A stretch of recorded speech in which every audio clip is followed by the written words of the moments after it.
think the judge has now lifted the moratorium, and that itself is going to work through the constitutional issues. But this goes back to Blake's analysis of we do need to think of this. There are some states that are dependent upon this oil production.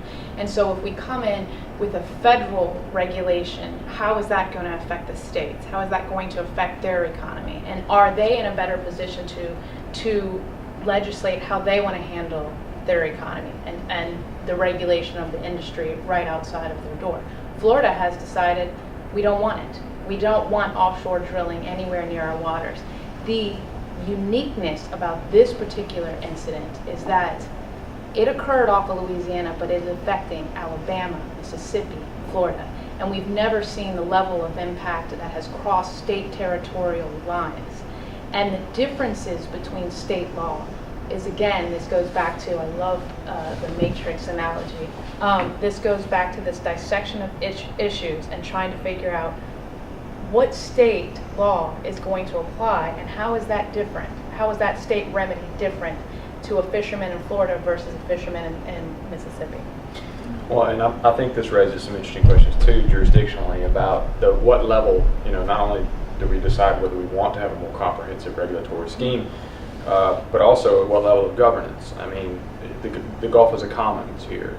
You've got a commons that is being affected here, and you've got 4, 5, or 6, however many states are on the Gulf, herders on the commons that are each acting in their own independent interests. And so, do you have a hegemonic oversight of that, or do you allow them to regulate how they will? I mean, I know there are LNG companies that moved from Texas to Louisiana because it was easier for them to get permits to develop the wetlands in Louisiana than Texas. I mean, and that might be desirable from an economic perspective, but from an environmental perspective, when disasters occur later because of these wetlands have been reduced, that's of interest to the nation as a whole. The whole nation's GDP dips, and it affects much more than just the local economy. And so the question of scale at which you want to view the problem and who should have authority and responsibility for regulating is very difficult to work out too, because a lot of unintended consequences of regulating, there are also unintended consequences of not regulating. So balancing that is very tricky.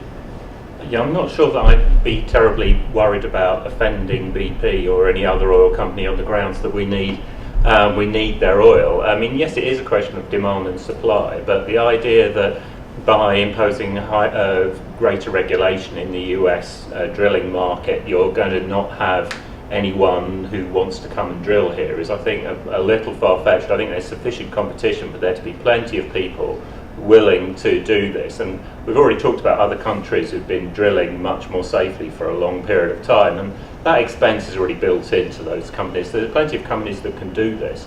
The other problem that worries me here is that if we just think about oil and maybe gas, we're going to miss another problem, which is that if we make drilling more expensive, it does start to tilt the balance towards looking at alternative forms of energy.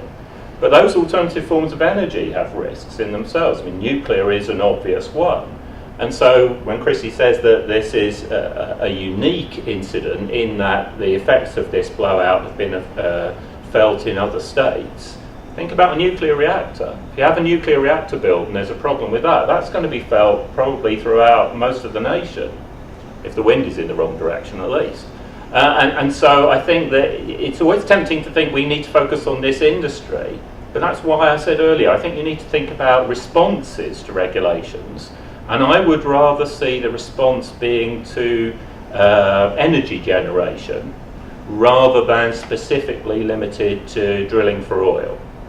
And while I hear Professor Podgold's objections to the idea of corporate manslaughter or homicide, and I do think they're valid, actually one of the reasons why I'd want to do that is because then I think it's possible to have the people at the top of those companies charged as accessories. And I think that is where you get the impact, because now you have a vice president charged as an accessory to homicide. And that, I think, means that people take these issues much more seriously, because there's nothing as worrying as the thought that, well, you actually might spend some time in jail. And so what happens to the company then is less important than what happens to the individuals. And I think that gives you much more leverage. Because when you're talking about the importance of education, Certainly a good corporate incentive is you might go to jail, but are there some other incentives that you could see that corporations could look to, or? Certainly. I think, well, let me first say, as to what Dr. Kays just said, I have to agree with him that sometimes the prosecution of individuals can have that profound effect on correcting the situation. But I think you don't need the corporate criminal liability to get the individual liability. There's enough statutes out there now with responsible corporate officer doctrine that would allow at least some level of criminal liability to be there.